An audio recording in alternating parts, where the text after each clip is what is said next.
யாழ்ப்பாணம் மாவட்டத்திலே கடந்த நவம்பர் மாதம் 18ஆம் தேதி முதல் இன்றைய தினம் டிசம்பர் மாதம் 1ஆம் தேதி வரையான நாட்களிலே 697.4 மில்லிமீட்டர் மழை வீழ்ச்சி கிடைக்கப்பட்டிருக்கின்றது. குறிப்பாக நவம்பர் மாதம் 26ஆம் தேதி 24 மணித்தியாலத்திலே 253 மில்லிமீட்டர் மழை வீழ்ச்சி கிடைக்கப்பட்டது. உண்மையிலே யாழ்ப்பாணம் மாவட்டத்தை பொறுத்தவரையிலே அது ஒரு பாரிய அளவாக காணப்படுகின்றது. இந்த நிலையிலே எங்களுடைய மாவட்டத்திலே 21,980 குடும்பங்களைச் சேர்ந்த 73,693 பேர் வெள்ளத்தினாலே பாதிக்கப்பட்டிருக்கின்றார்கள்.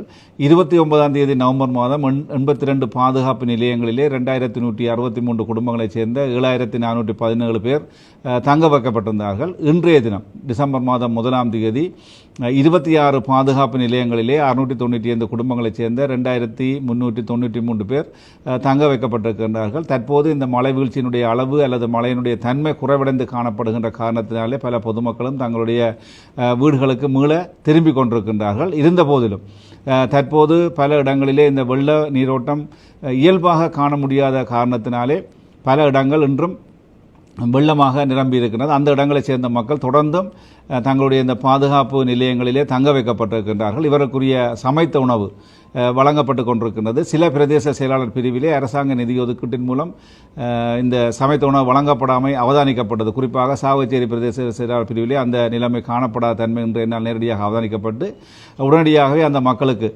தேவை ஏற்படுகின்ற காலப்பகுதிக்கு 3 நாட்கள் அல்லதுக்கு மேலதிகமாக தேவைப்படும் பட்சத்திலே அவர்களுக்கு உடனடியாக அரச நிதி மூலம் சமைத்த உணவை வழங்கக்கூடிய அறிவுறுத்தல் பிரதேச செயலாளருக்கு என்னால் வழங்கப்பட்டிருக்கின்றது. அதைவிட சாவச்சேரி பிரதேச செயலாளர் பிரிவிலே உப்புக்கேணி என்ற பிரதேசத்திலே நீர் வளைந்தோட முடியாமல் 50 குடும்பங்கள் தங்களுடைய உறவினர் நண்பர்களுடைய வீடுகளிலே தங்கியிருக்கின்றார்கள். அதற்கு நீர் உடனடியாக வெளியேறக்கூடிய சாத்தியப்பாடு எதுவும் இல்லாத காரணத்தினாலே நீர் இறைக்கும் இயந்திரங்கள் மூலம் அந்த நீரை வெளியேற்ற நடவடிக்கை இன்று மேற்கொள்ளப்பட்டது. அதே போல பல்வேறுபட்ட முறைப்பாடுகளும் எங்களுக்கு கிடைக்கப்பட்ட வண்ணம் இருக்கின்றன. அந்த வகையிலே இந்த வெள்ளம் வடிந்தோட முடியாத நிலைமை காணப்படும் பட்சத்திலே தொடர்ந்தும் எங்களால் அதுக்குரிய பொருத்தமான பொறிமுறை மூலம் அந்த வெள்ளம் அகற்றப்பட இருக்கின்றது.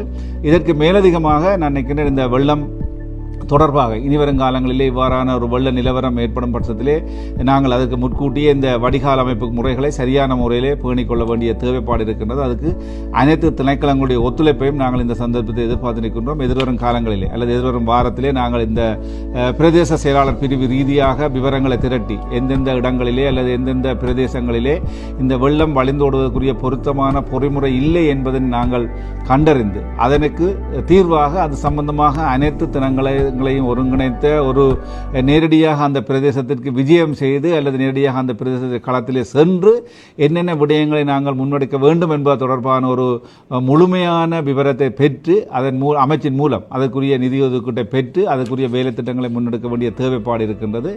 ஆகவே அந்த வகையிலே அனைத்து திணைக்களங்களும் அந்த உதவி எங்களால் கோரப்பட இருக்கின்றது.